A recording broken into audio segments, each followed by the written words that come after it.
एक लड़का बचपन में जब स्कूल जाया करता था, तो वो आर्मी की वर्दी पहने हुए सोल्जर को देखा करता था, तो उसके मन में भी एक आर्मी ऑफिसर बनने की इच्छा होती थी। अपने साथियों के साथ बचपन में जब वो खेल खेला करता था, तो वो फौजी वाला गेम ही खेला करता था, जिसमें लकड़ियों की नकली बंदूक बनाकर आर्मी सोल्जर बनने की एक्टिंग किया करता था। बचपन में ये सब आसान लगता था और सोचा करता था कि कुछ बड़ा होने के लिए पहले बड़ा होना पड़ेगा। जैसे जैसे वो लड़का बड़ा होता गया, वैसे वैसे ही उसकी जिम्मेदारियां बढ़ती हुई चली गईं। उस लड़के पर गरीबी की मार ने और किस्मत के फेर ने उसको एक दोराहे रास्ते पर लाकर खड़ा कर दिया। लेकिन वो लड़का जब बार बार कोशिश करता है, लगातार मेहनत करता है, किस्मत से कभी हार नहीं मानता, अपनी पारिवारिक स्थिति को याद करके वो काफी परेशान होने लग जाता है और वह सोचता है कि हमारी स्थिति कुछ ठीक नहीं है, कैसे हमारी जिंदगी चलेगी। और वो सोचता था कि मुझे बड़ा बनकर एक फौज में जाना है और देश की सेवा करनी है। उस लड़के की माँ उस लड़के को पढ़ाने के लिए चूड़ियां बेचा करती थी और उसका पिता एक ऑटो ड्राइवर था, ऑटो चलाया करता था। इससे ही उनकी जिंदगी गुजर रही थी। कुछ पैसे कमाते, जिससे घर का खर्च भी चलता और उस बच्चे को एक प्राइवेट स्कूल में भी पढ़ाते। आज मैं बात कर रहा हूँ ऐसे ही एक होनहार लड़के के बारे में, जिसका नाम राहुल होता है और उसके पिताजी का नाम जाला सर होता है। वह राजस्थान राज्य के बाड़मेर जिले से 20 किलोमीटर दूर आदर्श ढूंढा गांव के रहने वाले हैं। राहुल आज सीआरपीएफ इंस्पेक्टर बन गए हैं। राहुल एक ग्वारिया समाज से आते हैं। राहुल कहते हैं कि हमारे समाज में पढ़ाई को लेकर इतनी जागृति नहीं है, सभी लोग ठीक ठाक कमा लेते हैं जिससे उनकी आजीविका चल सके। ऐसे माहौल के बावजूद राहुल के माता पिता ने राहुल को एक बड़ा अफसर बनाने का सपना देखा। राहुल के पिता जलाराम कहते हैं कि घर में जब खुशियां आ जाती हैं तब ही दिवाली बनती है, गरीबों की कहाँ दिवाली होती है। राहुल के पिता कहते हैं कि बेटे का सिलेक्शन होना हमारे लिए दिवाली से नहीं है, बल्कि अब ये बेटा देश की सेवा करेगा, इससे बड़ी बात हमारे लिए और क्या हो सकती है। एक चूड़ी बेचने वाले परिवार के बच्चे का ऐसे बड़े मुकाम पे पहुंचना बड़ी बात है।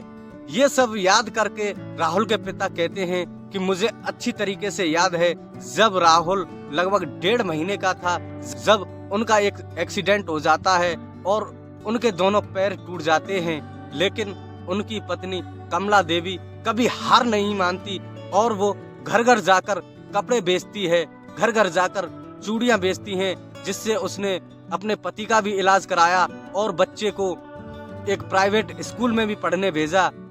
एक्सीडेंट के बाद राहुल के पिताजी लगभग 1 साल बाद बिस्तर से उठे। वो हॉस्पिटल और पुलिस के चक्कर काट काट कर काफी परेशान हो गए और वो तब से ही मनी मन में ठान लेते हैं कि चाहे कितनी भी मेहनत करनी पड़े, मैं मेरे बच्चे को बड़ा अफसर बनाऊंगा।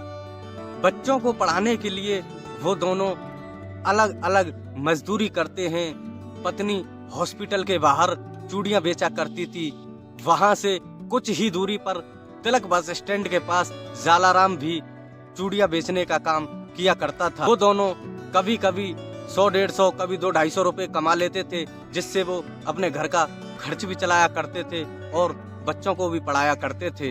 राहुल ने 2015 में 10वीं क्लास बाल मंदिर प्राइवेट स्कूल से की। साल 2017 में 12वीं क्लास साइंस से मयूर नोबेल एकेडमी से की। इसके बाद बाड़मेर के पीजी कॉलेज में एडमिशन लिया। वहां से 2020 में साइंस से ग्रेजुएशन की और 2020 से ही वो कंपटीशन की तैयारी करने लग जाता है। राहुल ने 5 बार यूपीएससी का कमांड डिफेंस सर्विस यानी सीडीएस का एग्जाम दिया, लेकिन हर बार वो इंटरव्यू में रह जाता था। एयरफोर्स के 2 बार एग्जाम दिए, लेकिन वो उनमें भी सफल नहीं हो पाया। इसी दौरान 2022 में सीआरपीएफ की भर्ती आ गई और उसने अगस्त 2022 में सीआरपीएफ भर्ती में फॉर्म डाला।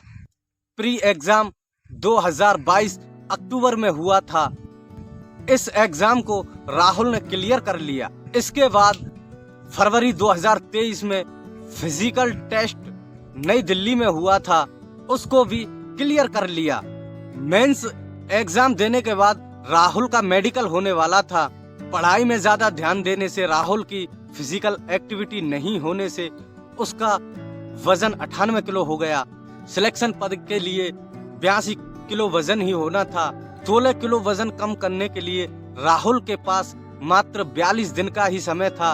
उसने 28 दिन तक फल और जूस की ही डाइट रखी और सुबह शाम 5-5 किलोमीटर दौड़ना शुरू कर दिया और उसने अपना 16 किलो वजन कम किया और राहुल का सिलेक्शन सीआरपीएफ भर्ती में एसआई के पद पर हो जाता है। इंसान चाहे तो असंभव काम को भी संभव बना देता है। अगर हम लगन से मेहनत करें तो अपनी जिंदगी में जरूर कामयाब हो जाएंगे। इस कहानी को सुनाने का उद्देश्य किसी को परेशान करना नहीं है। जागरूक रहें, सतर्क रहें, अपना ख्याल रखें। धन्यवाद।